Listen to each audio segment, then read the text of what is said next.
3. Luke Cook. Don't look at me. Tough video, right? Don't look at me. Because we're actually in the midst of it. We did a dad bod bench squat deadlift, okay? We'll demo a few reps each. We'll just demo 3 reps of each to show you. So we went bench squat deadlift. This is respecting traditional bench squat deadlift, not against traditional bench squat deadlift, but where we stop in a traditional bench limits our elbow and shoulder from how it would be if we really like throw a punch. So we're going to our range. I'm trying to contract my upper back, keeping everything tight, throwing out the punch. Now, if you do this for enough reps, you will feel the chest, the triceps really tire out. Demo 3. We're still catching our breath. You'll see why. So now with the elbow, good. Go ahead and try to break my finger with your forearm and bicep. So now we're getting more range of motion in the elbow, more range of motion in the shoulder. That's what we need to get the synovial fluid into those areas. Now, if you've ever seen Usain Bolt sprint, his shoulder mobility is incredible. Most of us dads do not have the shoulder mobility of sprinters. So this is helping us get there while healing our shoulder and elbow. Good job. Nice. Then we went to our squat. So where are most of us strong in the squat is right about here. So what we did is we started from there and then we went down. And now here it's not about bouncing, it's about owning that range. Can we slowly, deliberately squeeze just to there, out of the bottom, and then go back? This is what our kids are really good at, that we then suck at. And same thing, so starting from a traditional squat, going down to here, coming up a quarter of the way, squeezing it, and then back to this position. We're now getting that synovial fluid. So compression and motion are the 2 things a joint needs to get maximum nutrients to it. Now this isn't impressive. We did body weight and we had held 10-pound weights. Yep. What'd your legs feel like? Go ahead and get 3 reps on the left. So even if you're a power lifter, this would then fill in your gaps as a human, as a dad, to be healthy, resilient for our kids. So, nice. So you still get a leg pump, still getting our cardio. Look at his hip flexors on the backside. Look at me right now sitting. We're all like this so much. Our hip flexors are so tight. So he's getting on that back leg, unbelievable hip flexors. Okay, nice job, nice job. So what I mean by that hip flexor, think about the exercise, and I'll give you a comparison. Most people at first, this will be too tight. They won't be able to get all the way down here. So you could elevate up. You could start higher. You could elevate that up, and then over time, we're now getting. I won't give you that shot, but now as that back hip flexor gets lengthened, now we can get into something like this. Not that we have to, but pretty cool as a dad. If you can do that, yeah. That's not what I can do. But you got closer there, and look at his height, and he's going flat ground on the split squat. Super impressive. He had amazing form on the Romanian Deadlift. So what we're doing with this one, we went kettlebells. It's not that we couldn't go bar, but we went kettlebell shooting in the 20 to 50 range.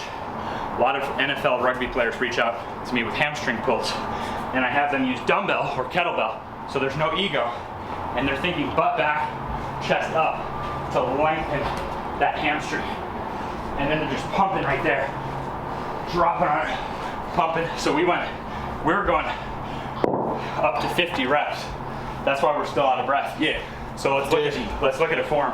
So all he has to think about is keeping the chest up, reaching the butt back, exactly. And now we're getting that pull on the hamstring. Good, yep.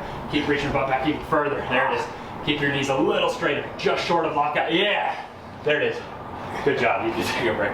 So, we'll have to do a recap, find out if the hamstring is sore. Yes. So people would say, knees over toe. Okay, we went knee over toe on the squat, but now we're going knee behind toe on the deadlift. We're just filling the missing links. And so, what does that mean for me? 3 surgical alterations on this one, none on this one, and I have the confidence to be doing shit like this. You know what I mean? Yeah. So, for playing with my kid, for being able to go out, play basketball, that means a ton to me. Yes. I'm a basketball player, I'm not a powerlifter. Yeah. Now let's transition, and I'll shut up. So, Luke is an actor. Yeah. You have to have a certain look on camera. I think that's it. I think that the split squat overall gives a little more of that posture. Yes.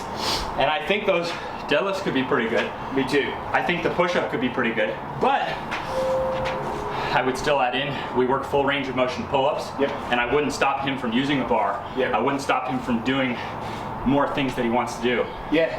Well, there are things I just enjoy. I love Olympic lifting. I love cleans and snatches. And Olympic lifting for him is a great, that'll get even more development up here. Yep. You know what I mean? Yep. Through the traps. Yeah. The thing is, for me, it's so aesthetic. The need to look good on camera, the need to look sharp on camera, but also the ability to, you know, go from the ground and stand up with my kid in my arms is so vibrantly important. I think about that all the time. When I first became a dad, I was like, wow, this isn't easy going with a baby down here, and then going up the same way. But also what I noticed was this movement was all the time. Oh yeah. This up to here, almost like a Turkish get-up or something, with a baby on your arms. I think dads, parents need to think about that before they, like, it's like, am I going to be able to go to the ground and up? And you have a boy. Little boy. And actually boys and girls would be the same as they grow up, but he's going to want to play sports. Oh yeah. It's part of life for, you know, for anyone. Yes. Do you want to be the dad on the sideline? Totally. Or do you want to be the dad who can show him, who can be there with him? You know what I mean? Exactly. Well, when my wife was pregnant, that's when I started noticing stiffness in my knee. Yeah. When I used to get up to pee at night, I'd walk and I was like, oh. Yeah. And I was like, I'm a 6'4" guy. I didn't want to be an achy old guy in his 30s, 40s, like walking around like this, lower back. And most of us are. Most of us wind up. I mean, statistically, we're heading towards surgery. Right. We're heading towards taking painkillers to get through the day. Yep. We're heading towards being that grumpy dad who can't be with the kid, who's having shoulder surgery, who's having back surgery, who's having knee surgery. Yep. And with some simple tweaks, we can actually put, you know, money in the bank to have less chance of that. Exactly. And we can burn calories in the process. Still burn calories. Look great. We still got good cardio. Yep. All we did, we warmed up with some backward. Yep. Backward on the hill. Gyms often have sleds. I love this internal resistance sled, the torque sled, so that, like, you have a nice hill here, but for someone who has flat, you can get one of those internal resistance sleds. It's phenomenal. Oh, right. Warm up, come right down. The next time we meet up, mine arrives today. I would have brought it. An internal resistance sled. Sled, so you can use it as wheels, so you take it right out of the street. Oh, right. So next time we meet up, we'll come to this hill with the sled, and you'll get like a 10 out of 10 like workout of a lifetime, but it's super low impact. Beautiful. Well, next time we meet up, I'll have a cold plunge pool. Oh, really? We'll jump in. We'll do a 5-minute session. We'll go in there after. Yeah. So, what are you working on right now? I've just finished shooting the Hulu show Dollface. I nearly forgot it. That's if you do the workout right, you might have an out-of-body experience. You might forget your own name. Yes, blood exiting the brain, entering the body. Dollface on Hulu. It's a fantastic show. I'm in season 2. Season 1's already out, so go ahead and watch it. And then I come in season 2, and I'm a love interest of Kat Dennings' character. Wow. So I'm super excited to see it. But yeah, February 1st it comes out on Hulu, so check it out. Awesome. Yeah. Now, one of the most successful people I've ever met. I'm lucky enough to be this knees over toes guy who gets to go meet with people like this. I mean, how'd you do it? What's your advice for the 99.999% of us who have big goals but don't really believe we can achieve it? Yeah, I mean, I'd say the one thing that I learned was I never had a timeline on myself. I knew a lot of actors who came to Hollywood and were like, I'll give it 2 years, and if it doesn't work, I'm going home. I'm gonna, join my dad's landscaping business or whatever, which is a great thing, not a bad thing. But I would say I never had a timeline. I was like, as long as it takes.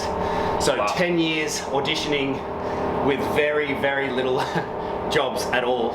And then after 10 years, I booked a big job, which was Sabrina, and I got to play the devil.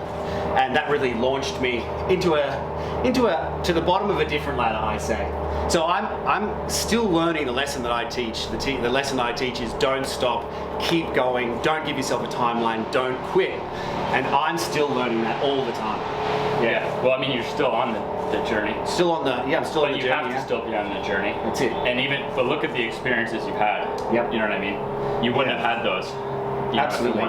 If I wouldn't have been, I didn't have a plan B either. I was going to figure out how to bulletproof my knees. Yep. And for me, it was painting. I worked for my dad painting walls. So it wasn't landscaping, but I did he had like little office parks. So painting walls, mowing lawns, mulching. Yep. But really, I never had a plan B either. Yeah.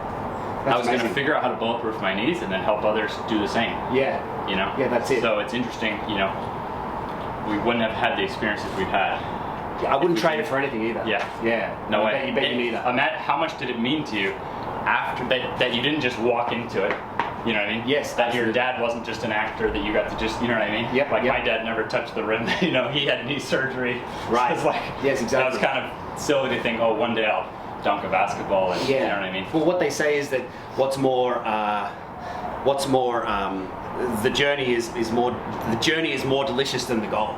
You get the goal, you get the job, and you're like, oh, well, that's great, and I've wanted this for years, and it's like, oh, but actually all of the build-up, that slow climb up a ladder, they're the most delicious moments, and people should remember that and not forget it, and not think that when they achieve the goal they're going to be happy all of a sudden. No, this is the moment. The journey, the hustle. Yeah. And then you're going to get to experience it again when that show comes out, and then you're going to get to experience it on the next thing. Exactly. And then the next thing, when you do something that blows up so much bigger than anything you've done so far, you're going to get to experience that again. Yeah, but just keep fighting, because the fight is the most delicious for me. It's so freaking true. Yeah. So, dude, can't thank you enough. Thank you so much. Really appreciate it. Yeah, it's an honor to work out with you. Unbelievable dad right here. Trying. Yeah. Follow him, funniest guy. I completely spit up whatever I'm drinking when I watch his Instagram videos. Thank you. So, thank you guys for watching. Thank you.